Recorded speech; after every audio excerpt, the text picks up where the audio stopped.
go ahead and share my screen. So today we are talking about JavaScript. Yay! Congratulations everybody for making it this far. Really exciting time. We're going to cover a lot of ground today, so I've left myself some kind of detailed notes so that I can follow along as best as I can, try to cover everything. We're going to cover, I want to touch on how the JavaScript curriculum is set up. We're going to talk a little bit about the history of JavaScript. And then we're just going to dive into what is the DOM. So basically, what is it that we're looking at when we're looking at our web browsers, right? Underneath that address bar, how is that information being held and what can we do with it, right? Which kind of leads me to this point. What is DOM manipulation? How can we take what we see on the screen and make changes with it? We'll talk about JavaScript and HTML integration, how to get them to work together. And then we'll kind of go over the differences between JavaScript and Ruby. Down here in the list, I have some of like my go-to resources. So if you're ever looking for JavaScript information, I would recommend going to one of these sites first. This will obviously be uploaded. You guys can check it out in the repository that I'll post on the Learn page. But that kind of summarizes what we are going to cover today. So let's just dive right in. The first thing to note about the JavaScript curriculum is that this curriculum is quite new. It was rewritten last year. Oftentimes you'll see that the flow of the curriculum is why we use it first and then how we use it. We're getting to a point in the curriculum where the curriculum is going to lead you to kind of some answers that you might have to figure out on your own. So if you see something in the curriculum, and feedback that we've gotten from students is just that sometimes it withholds what feels like an essential piece of what they're trying to get you to learn until the following lab. And I think the hope or the intention behind the curriculum team was that if you weren't sure about something, you would figure out a way to do it by using your Googling skills or trying something intuitive and then maybe taking a guess. And then discovering in the next lesson maybe kind of what it was that they wanted you to do.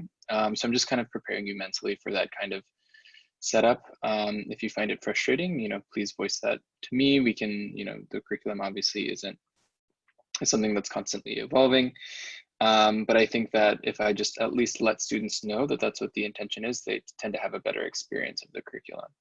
So remember that, again, the curriculum is going to show you why we use it, what it's for, and then, might ask you to make a guess or Google some information to find out on your own, but then eventually that information will be explicitly laid out to you and like the how.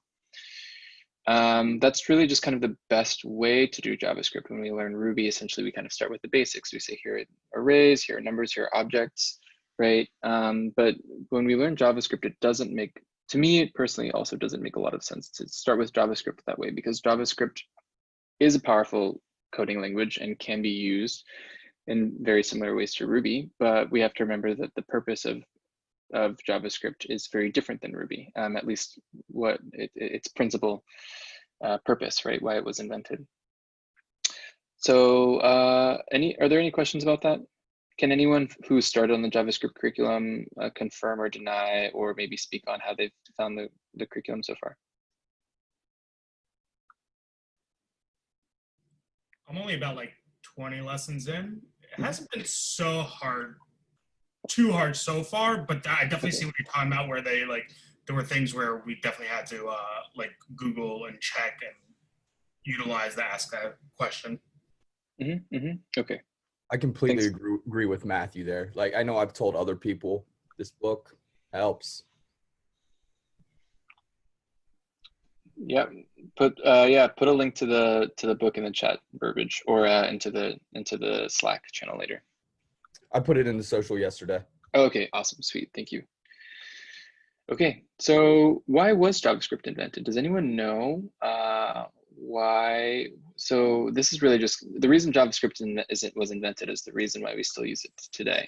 But can anyone kind of summarize why they think JavaScript exists?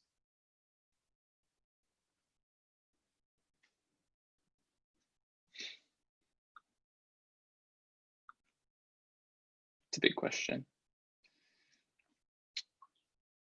Well, JavaScript was invented to make HTML sites live, right? Dynamic, changeable, right? And that's exactly why we still use it today. JavaScript was invented in just 10 days by this dude right here, Brendan Eich. Brendan used to work at Netscape, and I think, he was co-founder of Mozilla. Back in the time, let's see, let's see, what year was it? 1995. So back at this time, internet browsers were just kind of taking off. There were a bunch of competing ones, AOL, Netscape, Internet Explorer, stuff like this. And there were kind of competing languages for how to manipulate HTML documents, right? How JavaScript kind of took out in front of the others was that Google began to use it to make Google Maps. So Google Maps was kind of the first, huge JavaScript undertaking that really demonstrated its power. And after Google kind of harnessed the power of JavaScript and made it like a tool, essentially demonstrated how powerful JavaScript is, it kind of became the lingua franca of DOM manipulation, or HTML document manipulation. And we still use it today. I think there's a link in here. He wrote, Brandon Eich on creating JavaScript in 10 days and what he'd do differently today. So if you kind of want to read that, go for it. Obviously, the language is much different now than it was then. There are a lot of new added features, but the core kind of concepts and principles behind JavaScript were written in 10 days. Sometimes it feels like it was written in 10 days, and you'll kind of see why. But Google Maps kind of brought it into the spotlight and made it popular, and that's why it kind of succeeded among others. I don't know a bunch of JavaScript trivia, but are there any questions about this that people want to kind of ask? And I'll see if I can answer.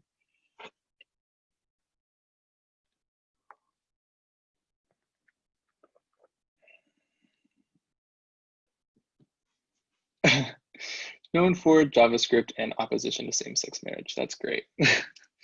So we are coding in a homophobic language.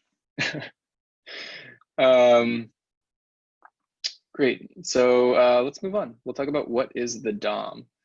The DOM is a document object model. That's what it stands for. But the DOM, really what we're talking about is just everything that we see on the screen here, right? This whole page here is a document, right?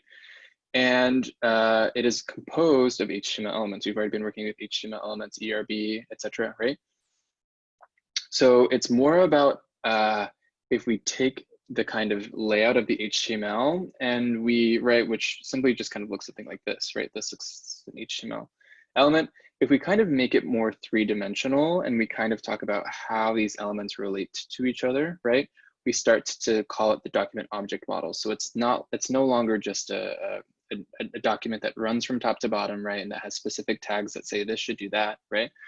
We're kind of seeing each element in this HTML form as like an object that relates to other elements and that has the potential to change, right? To have children, right? Or when we say that, we mean to have like elements inside of it, right? So this is a div here and it has children elements. It has an H2 and another div, and that div has its own children, right? So when we start to, again, take these HTML elements and see beyond just seeing them as HTML elements and seeing them as elements that relate to each other, right? That have the potential to grow or to shrink, we start referring to this HTML document as a document object model, okay? Let's see, where are my notes? So when we're talking about the document object model, we often kind of refer to the DOM as a tree, right? And the tree has child elements that we can see as branches, and then you can kind of imagine that the peripheral branches are like twigs, or arguably the leaves, however we want to see it. I have this diagram here that I think is kind of helpful, right? So we have kind of our root, our main trunk, which is just this HTML object, right? This opening HTML tag that starts here and it ends here, right? Our entire application is housed kind of within this container, right? But when we're kind of thinking about it like a tree, we can see it as kind of like the trunk, right? And then there are two kind of main branches that the trunk branches off, and we have the head and we have the body. Now, this is kind of where to me, the analogy kind of fails, because the head the head never really contains elements that the user can interact with or see, but it is kind of essential to, you know, the application. We are determining, you know, how the characters function. We're, you know, putting in the title. Any of the style sheets can go here, right? So these do have elements in their own right, and it is possible for us to change them, to manipulate them using JavaScript, just like we would any other object. So it is possible for them to be manipulated. So that's kind of why I think that we give them their own kind of significant branch, because they are elements that live on the DOM. They just don't behave like elements that we, you know, that we have in the body. The body being kind of the second prominent branch, right? So inside of each of these, right, we can have child elements. And again, I'm going to focus more specifically on the body element, the body branch, because that's the one that we code in the most, right?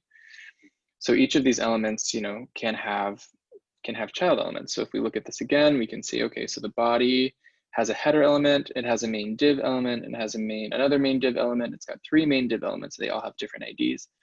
And each of these kind of have their own branches, right? They break off into their own trees, and each of these have their own elements as well, right? So this is what we mean when we're talking about the DOM tree in the document object model. I'm about to give us a little bit of a better example of this, but are there any kind of initial questions about what I'm talking about so far?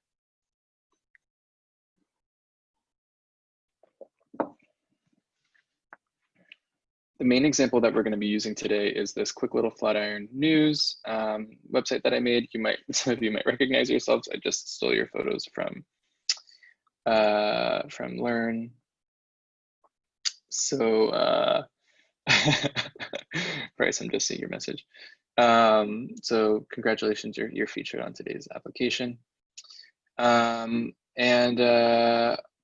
in order to kind of to talk about what we mean by document object models and the DOM tree in general, I also kind of want to fold this into thinking about how are we going to compose our HTML and JavaScript applications moving forward.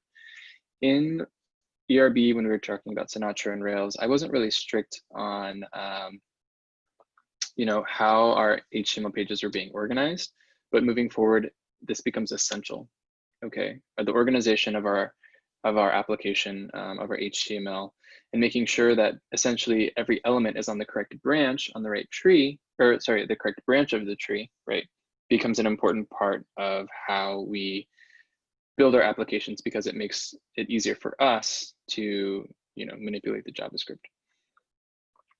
So this could be, you know, any website. I'm using this one in particular because we're going to write a little bit of JavaScript at the end, but the exercise that we're going to do here, I would really kind of encourage you to do on any website that you look at. And I guarantee that you'll soon be unable to look at websites the same way, because of, you know, just once you start getting to see behind the scenes, you'll understand how websites are kind of broken up and organized.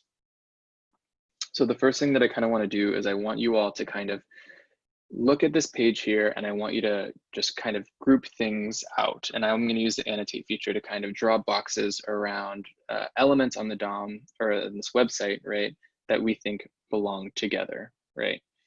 And we're going to start kind of big, and then we're going to kind of shrink it down. So just from looking at this right now, let's think about what are the main segments of this website that we're looking at.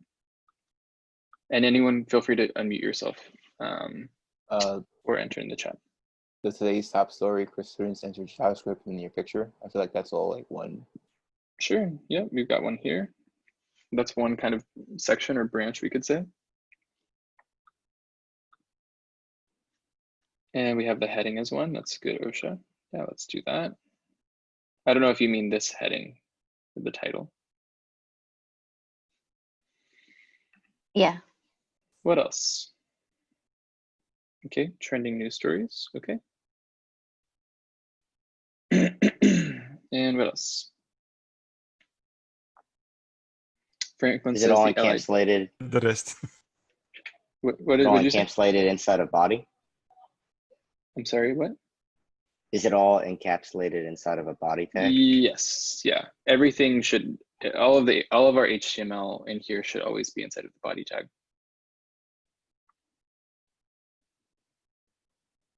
And then here are some students, Franklin says, right? So all of these, great.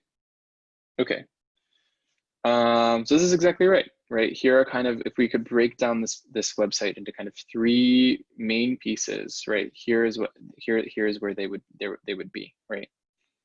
Or this is what they would be. Now let's get a little bit more specific. So inside of the today's top stories element, is I think what people are calling it. Let's break the elements down even further.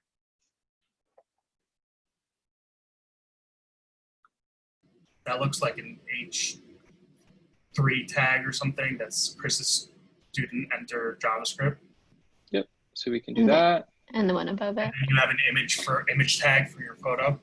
Yeah. Okay. What about in the trending news stories? I think we got all of the elements here. You got trending news stories is one. Okay. And then I think Franklin said in the chat, those look like LI tags, each one of those. Yep.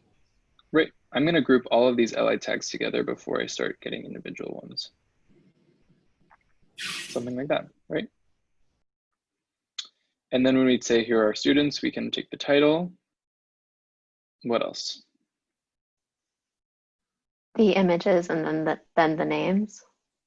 I'm going to go ahead and say that we can put them all together, right? We can say all of the students are being held, right, in the same element, right? And inside of that element, each student gets its own element, right? And then inside of that element, there is an image and a name, right? So there's a lot of green going on right here. Maybe it would be better if I changed the color. So then, yellow.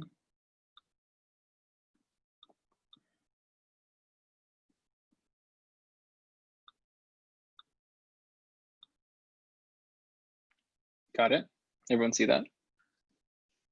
Cool. So the one down here is definitely kind of the most, we would say, like nested, right? Or it's the element with the most children, grandchildren, etc.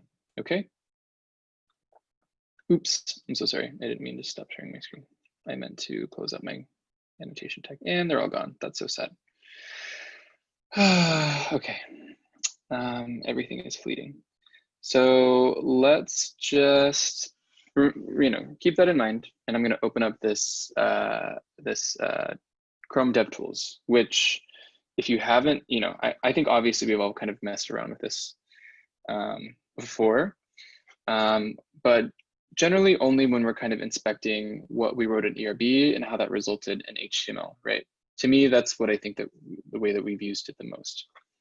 However, I'm going to show you kind of my favorite thing to do here, right? So kind of thinking about the DOM tree again, we're going to go back into kind of closing all of this and thinking, okay, so we have the HTML, right? Which when we highlight over, turns the entire page blue, right? Because everything inside, our entire application lives inside of those HTML tags, right? That's the main trunk of the tree, right? And then we have our head, which again, generally doesn't have anything that the user can ever see on the screen. So there's nothing highlighted there. And then the body, right? And we can see that in most cases, this seems to happen. I'm not entirely sure why, but there's a little bit of a margin between the top of the body and the rest of the page. You can get rid of that using CSS if you want. I always kind of do that, but we can see like our 2 main branches here, right? When I open up this branch, I can see the branches that live on it, right? So just as you guys noted before, here we have the header, and then we have our 3 kind of main divs, right, that separate out the website. And then I have my JavaScript tag down here. I'll talk about this later. Obviously, it's just a script tag, so it doesn't render anything on the DOM.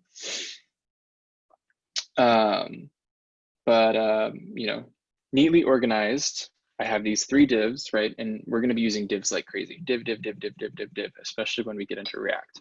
So get comfortable making divs and organizing your pages into divs in this way, right? Asking yourself, okay. And then part of organizing your application moving forward should be drawing it out and asking yourself, what are my container elements looking like, right? We kind of call these container elements, right? The div ID'd top story contains everything that has to do with the top story. The div ID'd headlines, right? Maybe I could have called this trending news stories. I think that would have been a better name for it, right?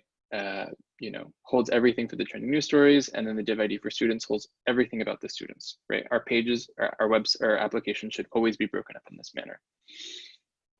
And then when I take a closer look at the students, I see that everything is organized neatly here as well. We have here some students in the H2 tag, and then another div, right, that becomes the container for the students, right? And then when I open up this, I see that I have 4 neat student elements, right? And inside of each one of them, I have the 2 kind of children elements inside of there, right? Hold on, I have a message in the chat that I hadn't read. Okay. So we can see here that we have an HTML tag that has 2 children, the head and the body. The body has 4 children, the header, these 3 divs. Inside of the students div, this div has 2 children, right? The students container div itself has 4 children, and each div inside of here has 2 children, right?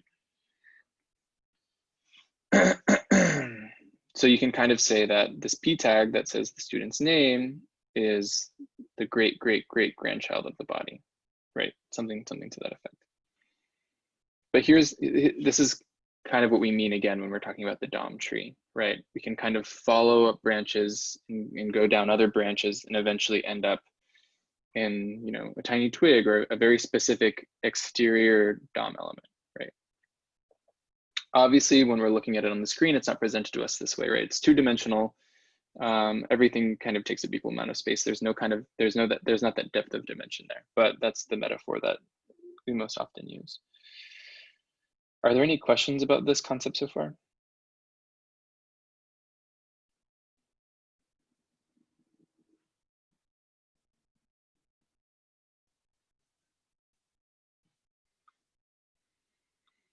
Okay, let's get back to here.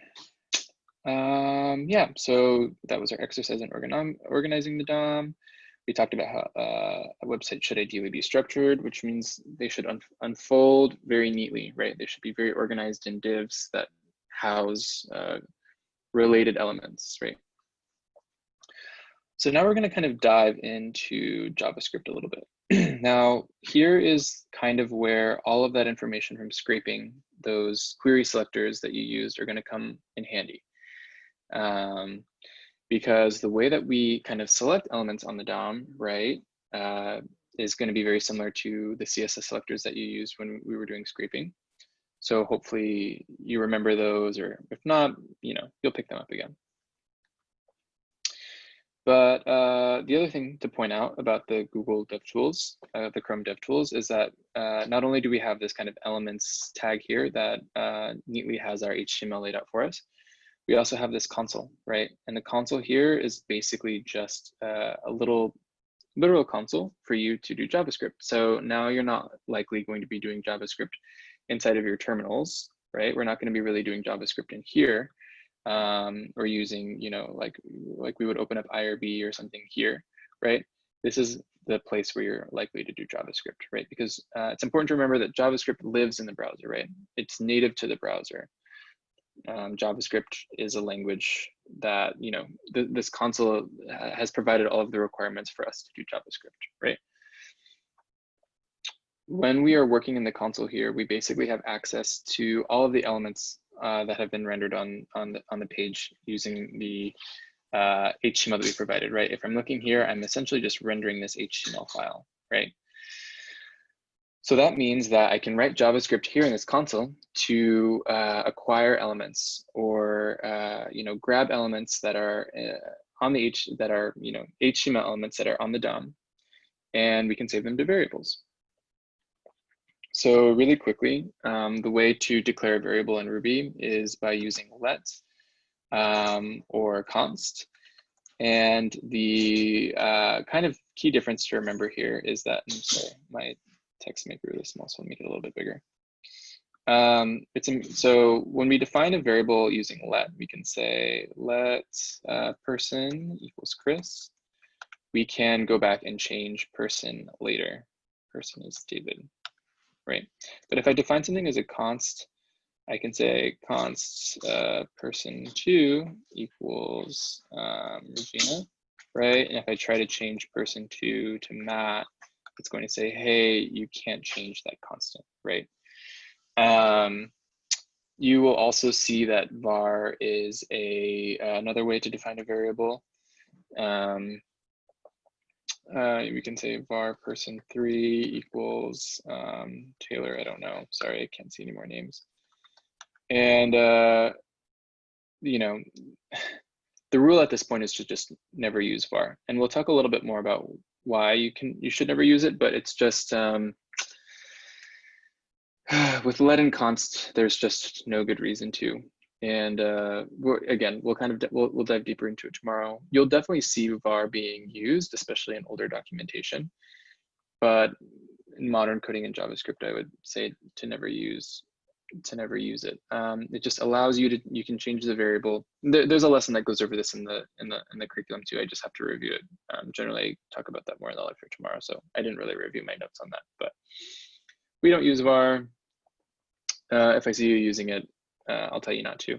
And of course, there's you can accidentally, at least in the console in the browser, try to do something like this. And what you've actually done here is you've created a global variable, and that's not really something that we want to do either. So while this will at least work when we're using the console in the browser, this will break if you're using a text editor and you're trying to run your code. You know, just don't do this either. So the ways that you should define a variable are always using let and const. And again, we'll dive into this more tomorrow. I don't think I can write clear here. Oh, I forget what the. It's that little. Click the top. If you click the top, if you click I that can click top this. circle. Yeah. There we go. I'm getting used to this again. Okay. So right now what I want to do is I'm going to go in for this element here. Okay, this is what I want. I want to get to Chris. I want to get to this picture of me, right? And looking here, well, I didn't really help myself out a lot, right? I didn't really give myself, if I were smarter, or I could really just go back and change this in HTML, no problem. But I think this is kind of a good example. I could have left like an ID here, right? I could have said, hey, this has an ID of Chris's photo or whatever, and that would have been really helpful in selecting that element. But I didn't leave kind of that trail for me, right? The closest kind of parent element here is this story container ID. So I'm going to show us a couple ways to get to this image element. So I'm saying, okay, well, it might actually be easier for me to just grab this div that has an ID of top story container and then work my way down to get to this image element, right? So when we're using kind of query selectors to get DOM elements, we start basically by calling on, well, I guess I'll say that you can call query selectors on DOM elements, right? But if you have that specific element already at hand. So what I mean to say is that generally, if you don't know what you're looking for, if you don't know exactly where it's housed, but you have some information about it, in other words, the ID or maybe a class name, right? We can call on this document variable that houses the entire document object. And if we look at it, it basically just returns a DOM element and says, hey, this is, or sorry, not a DOM element. I guess it kind of, how would I even describe that? It's not just a DOM element, it is the entire DOM, it's the entire document, right? And on that entire document, I can call something like, hold on, I have a message in the chat. Oh, sorry, I'm not keeping up with these because my screen is so small. Usually on my big screen, I have the chats up, but yeah, I guess I would say, if you have something, you can, yeah, definitely feel free to just unmute yourself too, if it feels urgent, if I don't get to it in time, but okay. So again, there are a couple ways that we can basically call like a query selector on the document. we can say get element by ID. And then we can pass in the ID here, which I believe was top story container as a string. And the return value will be that very element, right? It's interesting that these elements return this way. They look just like HTML, and you might be asking yourself, well, how can I, do anything with this kind of HTML tag? But remember that this is JavaScript, right? And HTML and JavaScript are meant to work together, right? JavaScript is the language of manipulating HTML. So just because it looks like an HTML element here, we can actually call things on it. The elements behave like objects or hashes in Ruby, right? Objects, again, if you haven't gotten there yet, are what hashes are called in Ruby. So we'll no longer refer to these curly bracket things as hashes, we'll refer to them as objects in JavaScript, but they basically behave the same way. So looking at the return value here, we're thinking, okay, this is just an HTML element. What can I do with this? But just like we were able to call a method on the document, we can also call a method on this div, on this HTML element here. So, I can call .children on it, and the return value is going to be this HTML collection. The HTML collection is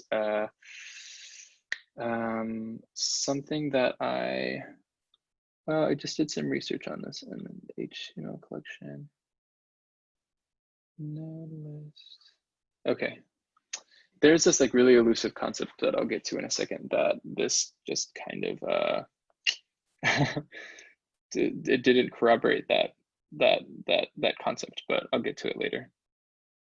So we receive what's an HTML collection, and it's important to remember that HTML collections look like arrays, but they're actually not arrays. We'll get to how we can turn HTML collections into arrays, and then there's another potential return value called a node list, which is very similar to an HTML collection. They both look like arrays, but they're not arrays. And if we need to do anything, if we need to call array methods on them, we have to turn them into arrays first. But I'll get to that in a second, right? So I called my document variable, and I said, hey, use this get element by ID method, passing in this argument of a string that is the ID of the element on the document that we're looking for. And I'm saying, yeah, use this, element selector method to return to me the element that has that very specific ID. It's important to remember that in JavaScript, in HTML, only one element can have that ID. So I don't remember exactly if it's I believe that once you've assigned an ID to one element, you can't assign it again.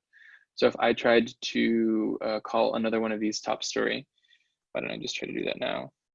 I'll see which one, the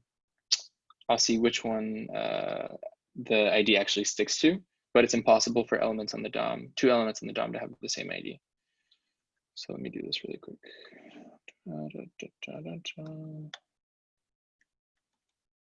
Top story. Yeah, so this one, the ID stuck to this one, even though if we look over here, we're gonna see that, I'll just go over here. We'll see that these both have top story. However, when we're using the get element by ID, right, only one of the elements is returned. And I believe if I even try to do get elements by ID, yeah, that doesn't work. Okay, so if you need multiple documents or elements on the DOM to have similar attributes, that's what you would use a class for. And we'll look at that in just a second. But I'm gonna put this back for now. I'll actually change this to trending news stories. There's a question in the chat. Oh. Did you mean per page can't have the ID? Right, on an HTML page, you can't name things, choosing things with the ID. Or as you've seen, you can, but your ID selector is not gonna work. But on separate pages, we can for styling reasons, is that? On separate, right, I mean, on separate pages, right? If you have a different HTML page that's loaded in the browser, because remember, a browser page can only have one index or HTML page at a time. Right. So Okay. if a user is at a different HTML page, then you would be able to give it a different ID. But it's important to remember, and I spoke a little bit about this with another group of students yesterday, so I think that might be why I didn't really talk about it today. But it's important to remember that we are now essentially going to be making single page applications, which means that unlike Sinatra and unlike our Rails applications where we had multiple HTML or ERB files, right, our JavaScript applications moving forward are just going to be one. The beauty of JavaScript is that you can make changes on the DOM without ever having to refresh the page, right? So there will never be a page reload. The user will never go to a different HTML page in the entire time that they're using our application. However, changes will be made on the DOM using JavaScript. This is true for React as well. We'll be building huge applications in React and they will all be loaded into one HTML file. So for the purposes of learning JavaScript, you should expect that there will never be two HTML pages for you to use, right? That there will never be refreshes. And so you should always be careful to making sure that there's only one element with that ID on the DOM at a time. Okay. And I'll talk about that a little bit more in a second. Time is going by way faster than I was expecting. Okay, so where was I? Okay, so trying to get to this photo element of me. We'll go up here and I can say, okay, great. So this query selector get element by ID called on the document, passed in this argument of what the ID of the container was, returned that element. And then when I called .children on that element, I got an HTML collection of the child elements for the top story container div that I grabbed, right? And it looks like an array and it has similar to behavior as an array, even though it's not an array. One of the behaviors that we can kind of guess that we can use is grabbing the index of one of these elements, right? So I'm pretty sure that the second element is that image tag of me that I want. So I'm gonna just say children elements 1 by the index, and there we go, we've arrived, right? Once I've arrived here at this element, let's say that I want to make a change to it. I'm going to change my picture to Avi's picture. And if you don't know who Avi is, well, I'm surprised. He's the co-founder of Flatiron School. He follows me on Twitter. I'm so proud. I like live every day to make him happy. I'm going to change his photo to mine. And what I basically want to do is I want to take this element and I want to say, hey, there's an attribute here that you know, this element has attributes to it, right? If I do this, right, I can say dot attributes, I think. And there's this named node map, which I honestly am not quite sure of, but it kind of lists out the attributes for you. It says there's only one attribute here, and it's the source attribute. So I want to say, okay, great. So I can say, I can call the src on this element, for example, and it's like, okay, here is the source URL for this image tag. And just like we might be able to do in Ruby, right? And if you haven't noticed so far, we're chaining these methods, right? Here's one element, we've called a method on it that has a return value. We've chained another method on it, right? And then we've chained another method, yet again. We can set the value of this element right now. So I'm just going to go ahead and say that the source attribute for this image, I actually want to be this photo of Avi. And when I click enter, my photo changes to Avi's image, right? So we can imagine that if I had some random button here that said, change this photo to Avi's photo, right? Inside of my JavaScript file in my application, I would go through those steps of first grabbing the element, finding the source attribute and changing it to the URL of Avi's image. Okay. Are there any questions so far about what I just did?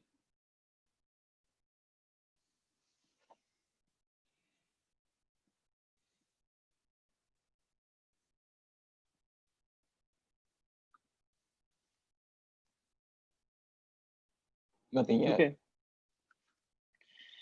Let's see, I have some messages in the chat. Wait. Yes, I'm stealing Avi's identity. Just like I stole all of your identities. from the public photos that you uploaded of yourselves. You can't be mad at me. You uploaded these.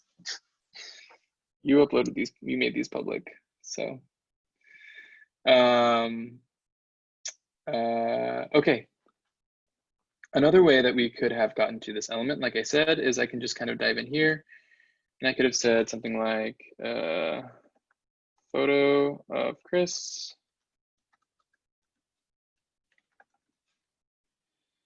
And I could have simply said document.getElement by ID, photo of Chris, and that would have worked as well. Great. You'll see, honestly, I'll tell you this now, in some of the labs, they will want you to do things. And I'll also tell you this, that a lot of the labs don't have tests in the JavaScript section. Some of them do, a lot of them don't. One reason is, well, I'm not sure. I think that they released the curriculum a little bit early and didn't get the tests integrated.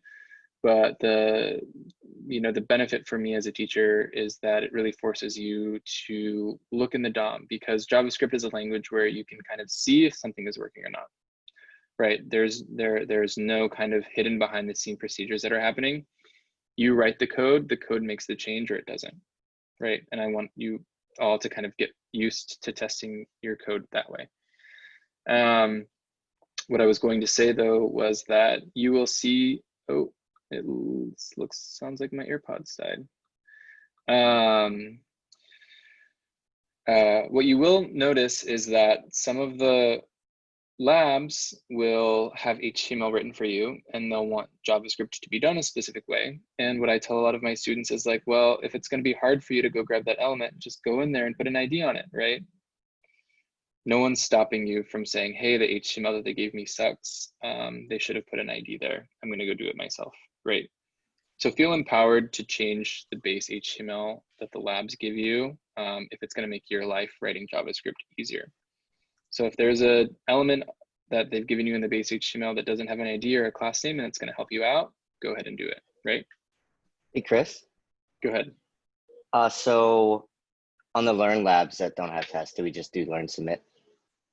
Yep. Okay. It's just not going to pass or something.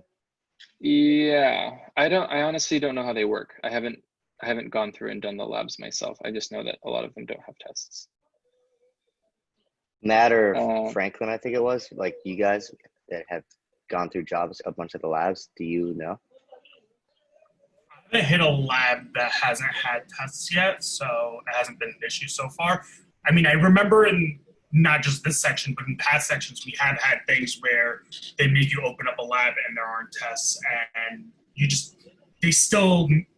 can't like submit it without changing any bit of code, because obviously in order to do Learn Submit, you have to save, and it won't save unless you change your code base. So You can literally just like hit enter and space a lot, like double space a line somewhere, and then it'll let you submit it. yeah, but then you're only doing it yourself. All right, I'll play around. I was also confused. And Chris, when did this new curriculum come out? New JavaScript curriculum? That was my second question. What was it? When did this new JavaScript curriculum come out? Last May. No, Okay. last March. So over a year ago now. Cool. Just curious. Thanks, Thanks, Matt. Thanks For sure. Okay, so another way we could have gotten this, we could have said document.querySelector. And querySelector is going to take in those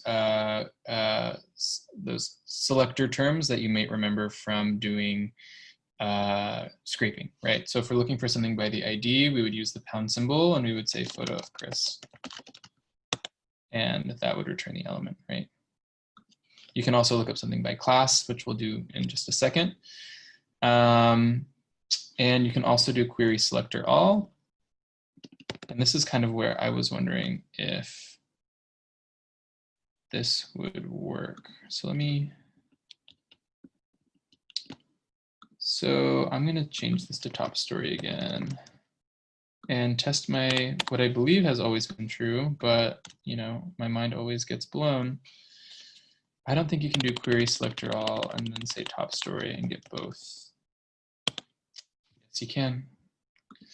That's insane. Why didn't anyone ever tell me that? Okay, I proved myself wrong once again. I'm gonna look into that. JavaScript is just full of surprises. I feel like I was taught at Flatiron School that it was impossible to give two things IDs. Apparently I was wrong. Maybe it is possible. It's just not advised to do so. Someone Google this and let me know what you find. Okay, well, that's crazy. Okay, so what I want to do now is I want to make every photo I think it had something to do with not giving the same ID within the same like div. So like, because yours are two different branches, I think it can work, but you can't give a child the same ID as its parent. I think also when we get to React, it's going to tell you two elements on the DOM can't be the same ID. So that might be because React has rules that of course you can disobey and your application will work, but it wants you to do things a certain way because it has its own kind of like, you know, methodology kind of to how it wants things done. And maybe that's one of them that I just kind of inferred was part of JavaScript as a whole. And it's not, you know, but yeah, I think you could be right, Matt. I'll look into it a little bit more. So right now what I want to do is I want to take all of these images and I want to make all of them photos of Avi, right? So I can say like all images. And another thing to remember now is that we use camel case in JavaScript. So if you were writing a variable in Ruby, you would have been saying something like, you know, all images, and then set that equal to something. But for variables and function names in JavaScript, we use camel case. So we're going to say let all images, and this might be something that takes you a while to get used to. It's okay. I will bug you about it whenever I see it. It's just a different standard, different convention. We're going to use this document dot. I'll say we can do a couple things. We can say get elements by tag name, and I want all of the images. Right? Or I can say document dot query selector all, and I can say that the, oh shoot, how do I write the tag? I'm forgetting. I don't think it's like this. Oh, that works. Okay, great.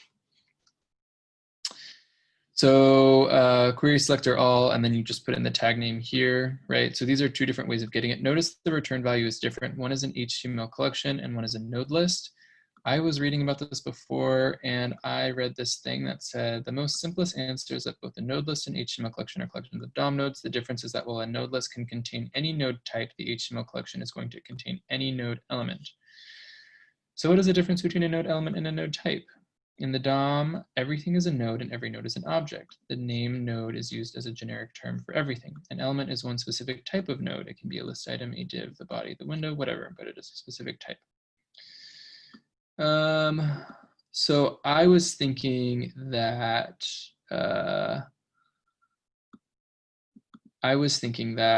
what the HTML collection returned was only elements of the same HTML type, but there is just, I see. So if something isn't, the node is named generic term. I don't know. There's like this very, very, very small minute difference between a node list and an HTML collection that I am still trying to understand.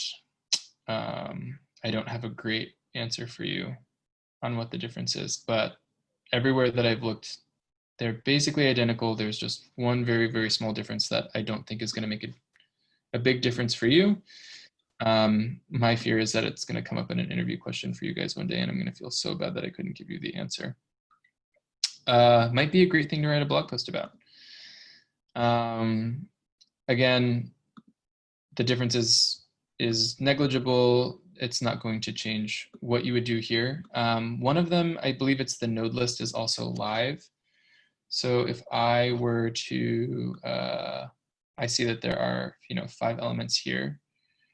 And if I were to kind of, let's see if I can do this really quickly. If I can duplicate one of these elements.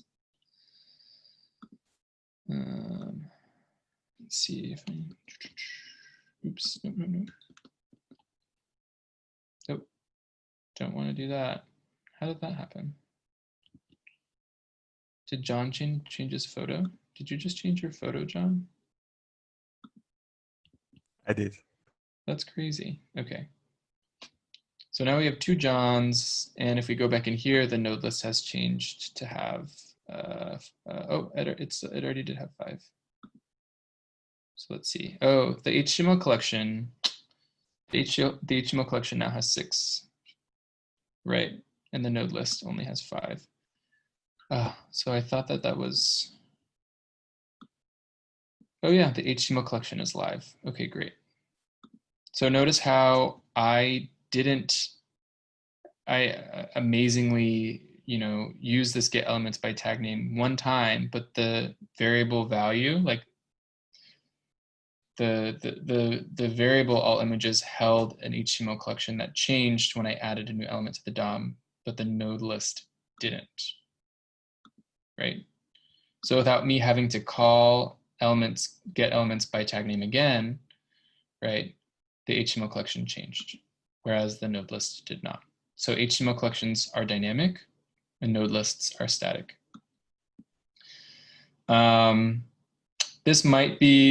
These are just some really small, weird JavaScript idiosyncrasies that might affect your project. You might be building one thing and saying like, Chris, something's changing and I don't know why, I didn't ask for this to happen, but it is, and it might be because you're using an HTML collection instead of a node list without realizing it. The thing to kind of take away though is whenever you use get elements by tag name, whenever you're using the get elements by, it's always going to be an HTML collection. And whenever you use query selector, you're always going to get a node list. Okay, so those are 2 things to kind of keep in mind. Getting some more messages in the chat. I can't read these right now. I'll look at these later. Okay, where was I? Right, it's important to remember that both of these look like arrays, but neither of them are arrays, right? And what I want to do is I want to iterate over each of these elements, and I want to change the src tag, right? The src attribute to be that photo of Avi. Right, but if I look here and I try to say like, let's see, so I'll say that all images node list equals document.query selector all. Oh, and I didn't use the letter const, but it's still gonna work, it's fine. But remember not to do that. I didn't follow my own rules. I tried to say all images dot for each. And then again, if you haven't seen this before, it's okay.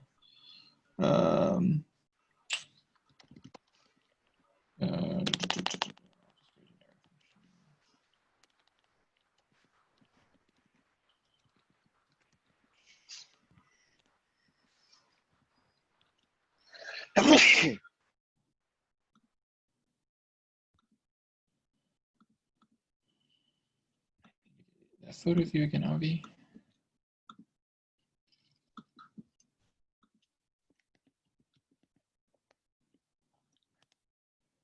It's going to say for each is not a function, right? I can't call for each on an HTML collection. And even if I try to do it on the node list, it's also, oh, hey, that worked. Wow, okay, I'm teaching myself so many things today. So node lists can be iterated over, but HTML collections cannot. Okay. Wow. Mind being blown.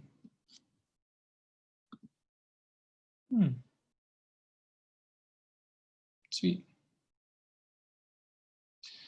But I wrote a function here. It's okay. We haven't talked about writing functions yet, so this is not something that I expect you to understand, but I basically treated something as if it were an array, iterated over it, and I knew that each element, right, in that array was an image tag. So just kind of like the pipes in JavaScript and Ruby, right? I'm having one element at a time, and this is kind of my block, right? Instead of the block, we have the element that represents each element individually that I'm iterating over. I know that it has an SRC attribute, and I'm just changing it to be that photo of Avi, right? I'm gonna put these notes in the README.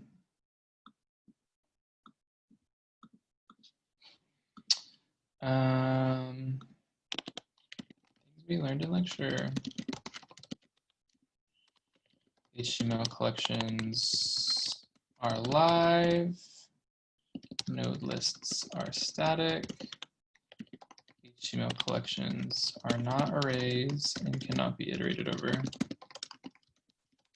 Node lists also aren't arrays, but can be iterated over. Cool. Again, these two things I really don't want you to think. Really don't want you to stress out about, right? I've made it this far in my life without really knowing the distinction between these, and that's never stopped me from building something. So please don't stress out if it feels like, oh my God, I have to remember all this weird stuff about JavaScript. We didn't really get as far as I wanted to today, so I'm gonna keep going a little bit. If you have to leave now, you know, go for it. But I will obviously record or post the recording in a little bit. But there are just a few more things. I think I have about 15 minutes of stuff that I want to go over with you all. But before I do that, I do want to open it up for questions about what has just happened here. I have a question that might be a dumb question, but Questions. Okay, so we're here in the browser, and I understand that it's not changing anything about the actual HTML. It's just changing what you're seeing in the browser. But What do you mean it's say not you, changing anything about the HTML? oh, I mean, in your program, like in your code. No, it is. Look, all of the photos are now, they've all changed. In your text editor too? No, not in the text editor. Yes. So yeah, the changes that you commit just happen in the browser. They obviously don't affect the text editor. Yes. So I was wondering, is there a way, if you make these changes in your console, is there a way to go back and, let's say, be like, oh, I didn't mean to make all these pictures Avi's photos? Can you undo? Like, can you step backwards in the console in any way, or delete a command that you made in the console? No, you would have to. That's an interesting question. Once you've committed a change in JavaScript, you can't undo it. Okay. I don't. So be careful. I don't know if any coding languages let you work in reverse. Be careful. Okay, so we would just have to make the steps then to go and then recommit them to the old photos. Right, if you even have Okay. that information handy, right? Gotcha. Okay. Yeah. I mean,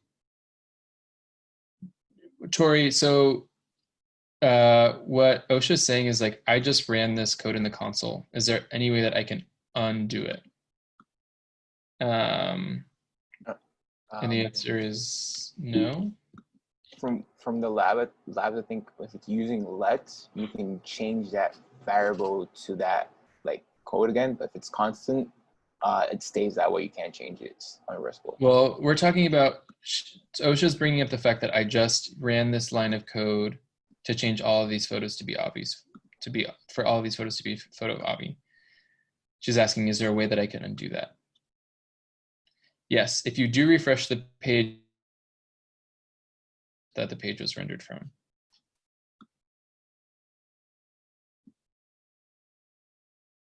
So I'm just Googling it. If you hover over more tools, then go to changes. On the window, you can see all the changes made during your current DOM editing session. To revert them all, simply click undo arrow button. So let's see. Yeah, so that might be something that you can do with your dev tools, but that's not something that you can do. I don't believe that that's something that you can do. You can't code that. And I feel like that's what they're asking.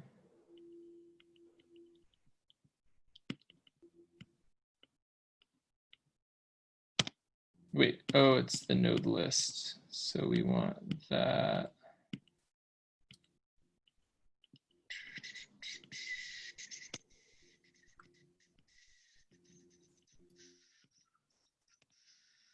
Okay. So what were you talking about? For me. Yeah. So if I just read on Google, if you hover over more tools, Which is where? I guess it's that 3 dots maybe. See, is it there? And then you go to changes. Yeah, but we don't. Doesn't look like there's no changes appeared. That's what it said it should be.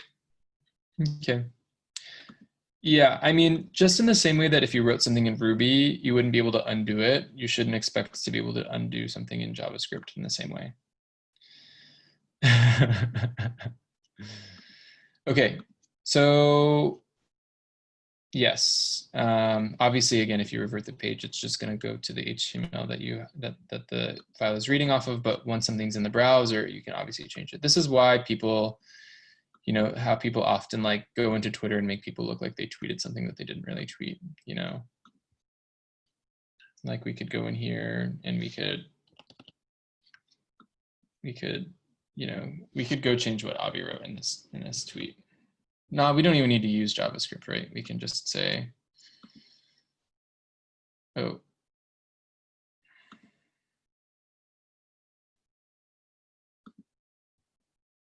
please write the first chapter of Moby Dick and Iambic Pentameter on this whiteboard. Interviewing writers like we do software engineers, so it's funny. And let's see. And you can make it say whatever you want. You can say, Matt, did you get your dog? Tomorrow, 10:30 a.m. So if I make it back in time for class, you guys will be the first time to see her. Look, But obviously this isn't changing it on Twitter. If I refresh the page, it goes back to what it said before, right? Okay. So the last bit that I really wanted to talk about with you all, if we go over this, and I'm gonna have to get to this point at some point. The flow of JavaScript and HTML integration. So,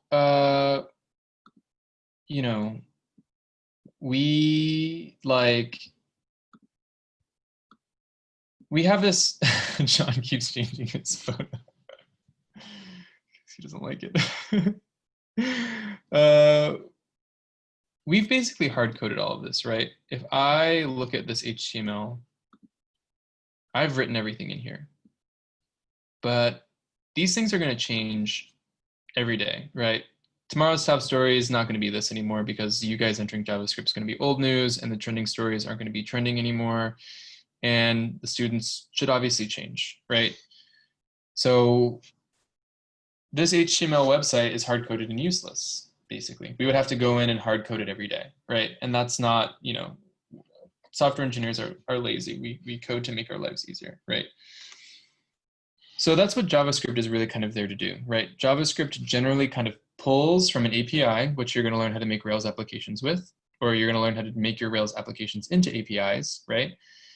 And it will fetch some data and it will say, hey, this is going to go here, this is going to go here, this is going to go here, right? And what we really just need to provide our JavaScript files is a skeleton of an HTML page for the information to be filled in, right? So what we can imagine here is we can say like top story goes here. And we could say something like trending stories go here. And then we would say something like students go here. Right? And this would be the HTML page that we all begin with.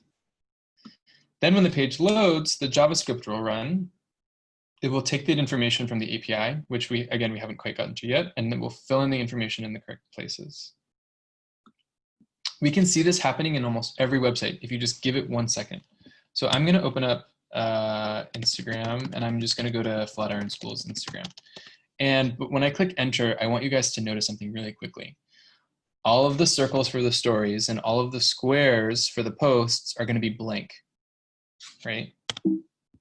Even maybe the profile photo and the bio. It's going to be really quick, but I want you to look.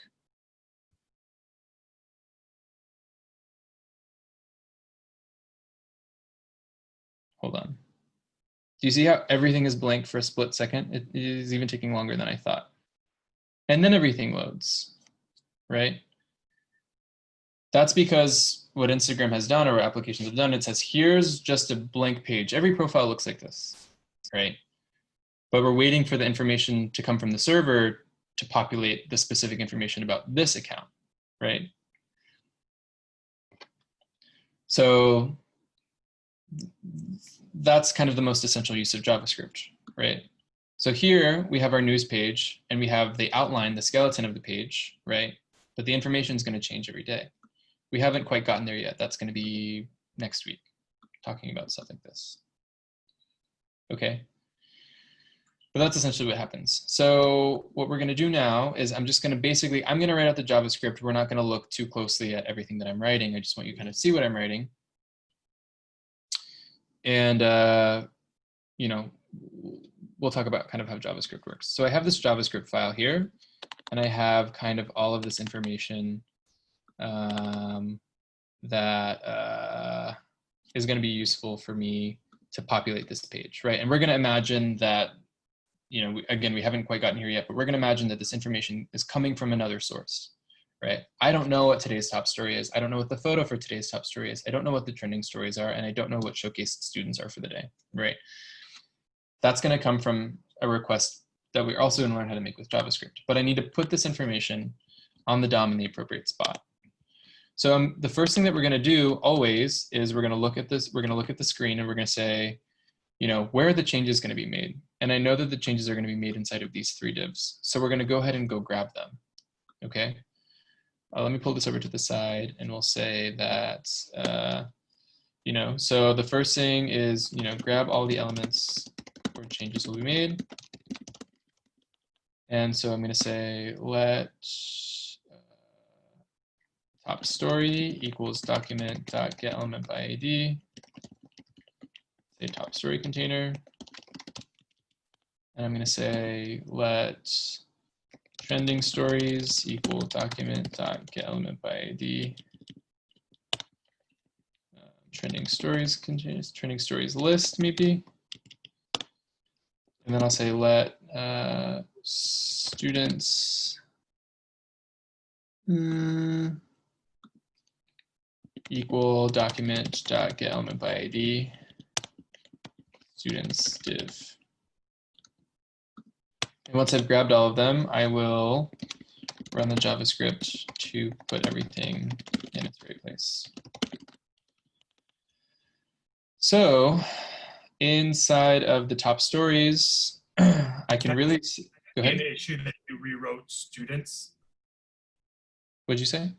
Is that going to be an issue that you rewrote? You did let students. Oh, I did. I'll say students lists. I'll say, yeah, showcased students or students. I don't know, students showcase, whatever. Because I wrote it up here. Yeah, thanks. So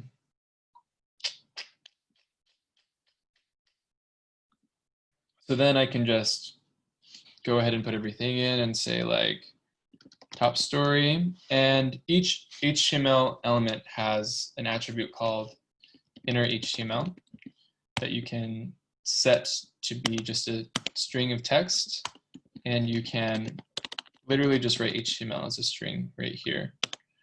So we'll say something like h2, and the reason I use backticks is because that's what you use to interpolate in JavaScript, and I don't know why my backticks aren't working. Is it like this? Oh, shoot. Yeah, I think so. Yeah, I just don't understand why my colors aren't changing.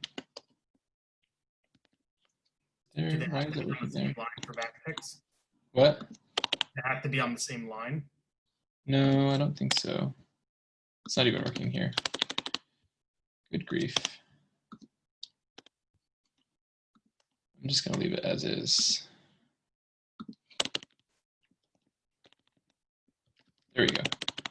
I don't know why that's, Adam's driving me crazy recently.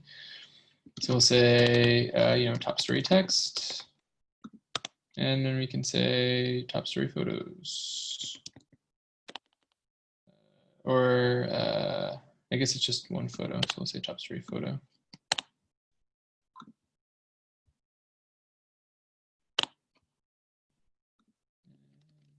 C equals top story photo. That's the URL. Something like that. And then let's see if this works here. What am I doing? What am I doing?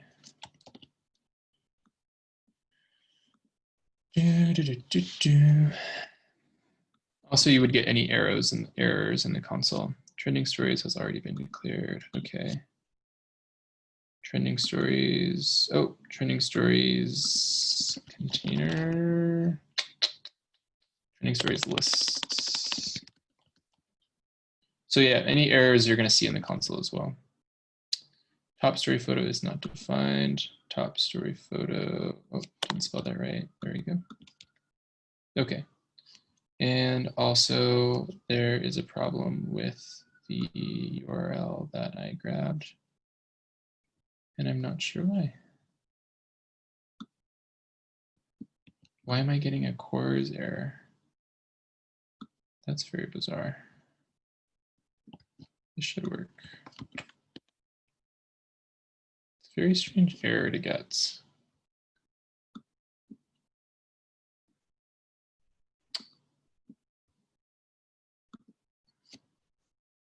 Yeah, I shouldn't be getting that error here. Let's see what the HTML looks like.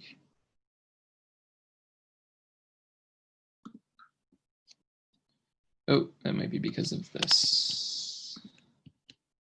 There we go. Yeah, I just had an extra kind of thing in there, right? So if I don't have time to kind of do all of this, but you can see that I could just kind of do everything here and fill everything in. But if we take out this line of code, the JavaScript never runs and the page never updates, right? So here's like the final thing that I want to talk about, which is just requiring JavaScript, right? HTML pages read from top to bottom. So the browser literally follows the directions just starting from the top, right? So inside of this index.js file, there are elements. I'm grabbing elements that are on the DOM, right? If I were to have this script tag higher up here, we're going to get an error that says something like cannot set property inner HTML of null, meaning, hey, we went to go look for this element, but it wasn't there. Because the JavaScript file is going to run up here before any of the HTML elements are ever put on the screen. Okay. So there are a couple ways we can get around this, because generally here is the most popular place you'll see people put a script tag. One way you can do it is you can write this word defer here, and what defer will do is it'll say, yeah, make this one of the last things that gets run. And when we do this, our code will work. You can also, you'll see this also, you'll see all three ways in the labs. So I'm letting you know that they're all valid. Another way that you'll see is you'll see everything in the JavaScript file wrapped inside of an event listener called document add event listener DOM content loaded, which means run the JavaScript only when the browser has let us know that all of the contents of the HTML file have been loaded to the screen.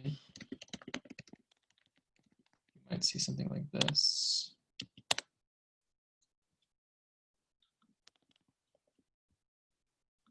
You're basically wrapping everything inside of a function. Oh, I can't see because of that darn Zoom screen.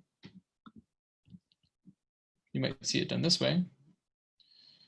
Or you might see it done the way that I had it originally before, which was just put the script tag all the way at the bottom underneath the body, so that by the time the browser gets to that part of the HTML and tries to load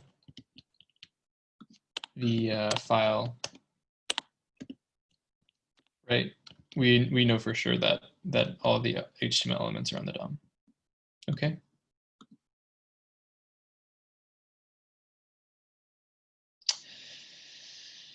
I'm going to go over some of these questions now. Tori asks, does it make it faster because it quickly loads the first part and then the second? That is a huge kind of part of what's going on. We'll get more into this topic later, but people are very impatient, right? If we don't see something right away, we lose interest and we think, oh, the internet's slower, this application's taking forever to load, or whatever. Let's not, I don't want to waste my time. So what you'll often see is that most applications these days provide a prepackaged version of the application that is leaving out some parts so that the stuff that takes longer to grab, doesn't make the person or the user navigate away, right? So by thinking about that Instagram example that I just gave you, right? If there was nothing on the screen that entire time and we were waiting for something to load, right? If the screen was just blank, we would probably think, what's going on? And we would refresh our browser several times because it took a few seconds for that information to load. So that's, definitely one thing to consider, right? The index.html file leaves kind of a frame, and we can let students know, hey, these things, or we can let our viewers know, hey, these things are loading. Just give them a second before they appear, right? So yes, that's definitely one thing to think about. And then so in a Rails app, this would end up replacing some of the ERB tags. I've honestly never interfaced JavaScript with Rails, so I don't know how it would work. Most people just don't really use the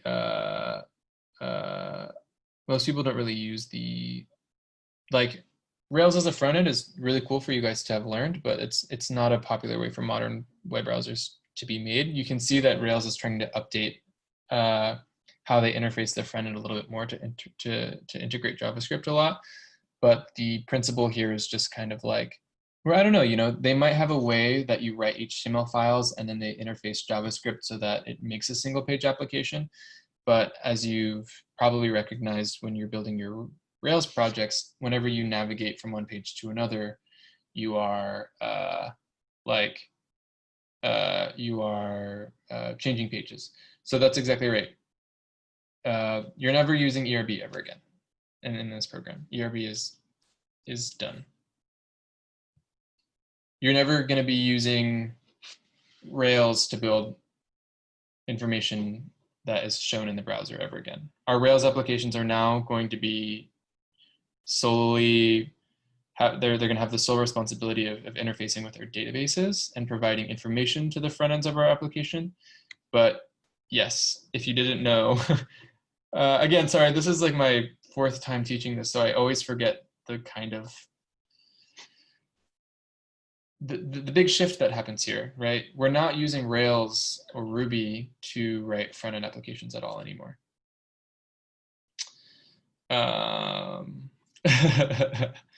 Yeah. So yeah, and I guess that seems to answer Bryce and Tori's question. Yeah, think about it this way. Like, for example, I know if anyone has seen Regina's application, Regina wanted to create an instance of a join model, and she wanted to choose how many how many different kind of instances of the join do you want to make, right? But that required determining that number in advance and then going to another page where the form had preloaded forms like of that quantity, right? So there would be kind of 3. If you said that you wanted to make 3 instances, there would be 3 individual or, you know, 3 pairs of inputs in the form so that you could make those instances. But that required a new page refresh. With JavaScript now, we can do everything on one page, right? Again, there's only going to be one index.html file for the entirety of your application. If you want the experience of users going between pages, right, you're not loading several HTML files for those pages. You're literally clearing the HTML using JavaScript and repainting the DOM with the HTML that you want. So there's a lot to kind of, you know, take in when we're thinking about this single page application, meaning we only have one index.html file and everything is just a matter of taking things away or putting things on that one index.html file. Okay. So yeah. What other questions?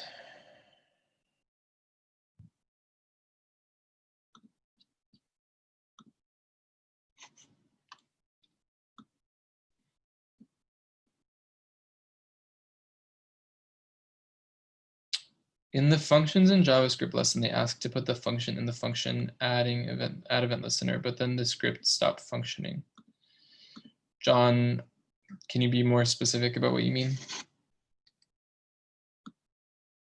This might also be something for tomorrow, as we're going to talk more about functions tomorrow. Okay, yeah. Now, if you put the function that they want you to put into the adding event listener, if you put it in the console, then it functions. Then you see the pop-up that has been clicked. But when you put it in the adding event listener in the index.js, it doesn't work. And when you put it separate, it does work. So how about you stick around for open office hours in just a few minutes, and then we'll look at it. Okay. Okay, no problem. The last thing that I want to talk about, differences between JS and Ruby. Again, the JavaScript lives in the DOM. It's primarily for editing the DOM. People have taken JavaScript now. You can write backend JavaScript. You can basically make an equivalent of a Rails application using JavaScript, using Node now. Okay, so I have some students who said to me, I'm really just interested in doing backend. So, you know, JavaScript, you know, I'm not as excited about. Well, the reality is that you could get a JavaScript backend coding job. Okay, JavaScript is very versatile now, so don't knock it.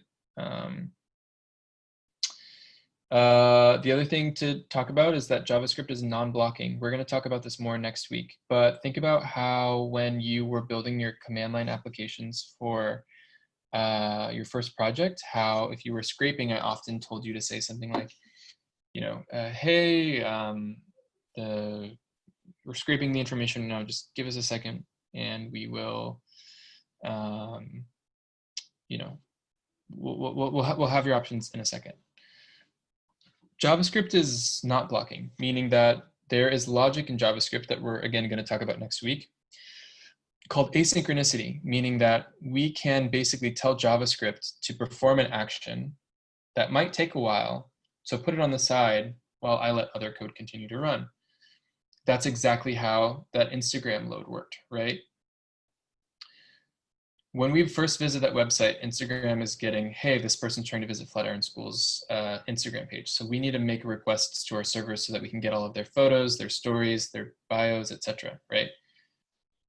And yes, there maybe was like a bit of HTML that loaded in advance, but we also saw that there was like a logo, right? An Instagram logo and some changes on the screen. So you can guarantee that when we're going to visit that Instagram page for Flatiron School, the first thing that that application is doing is it's saying, hey, there's some information that we need to go get on a different server, right?